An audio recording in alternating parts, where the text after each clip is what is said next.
we're going to be putting into practice what we've learned so far regarding the nominative and accusative case. The exercise we'll be looking at is Triclinio on page 20. In order to complete this exercise, I've created a list here, as you can see on this slide, of vocabulary which I think will be useful and needed to translate the following sentences.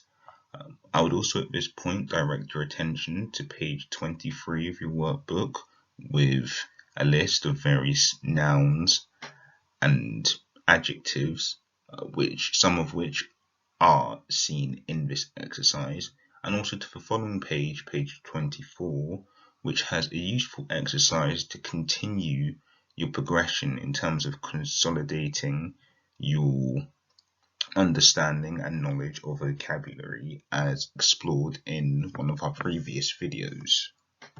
So here we have the first 5 sentences of the exercise from your workbooks on page 20.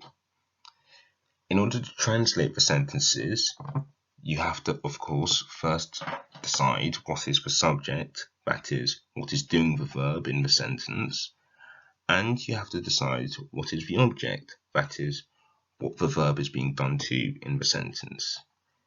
If a noun is the subject in the sentence, it is in the nominative case in Latin, and if it is the object, it is in the accusative case in Latin.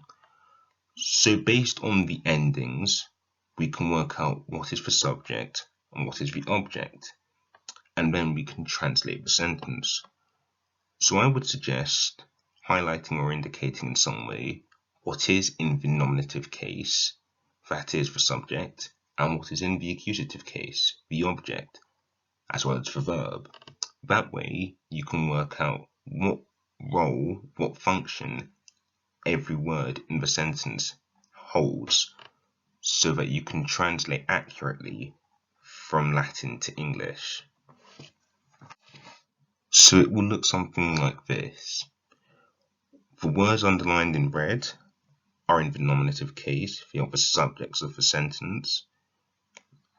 The words underlined in orange are in the accusative case, they are the objects in the sentence. And the words underlined in light blue are the verbs, the doing words. And here we have those same sentences translated from Latin to English. Now, note, whereas the order of the sentences followed subject, object, verb in Latin, it follows subject, verb, object in English. But as Latin becomes increasingly complex, the word order does not have to be followed as strictly as it does in English. So that's why this is so important.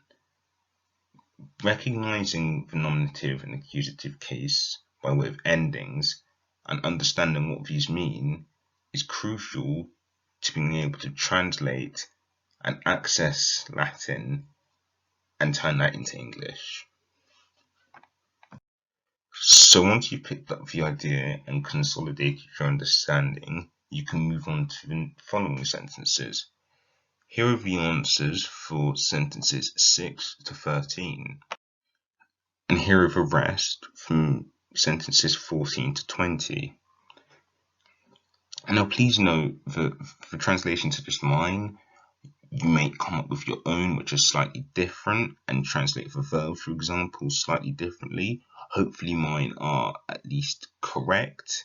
Hopefully you found this video useful. It's helped to consolidate your knowledge on the nominative and accusative case. And yes, thank you until next time.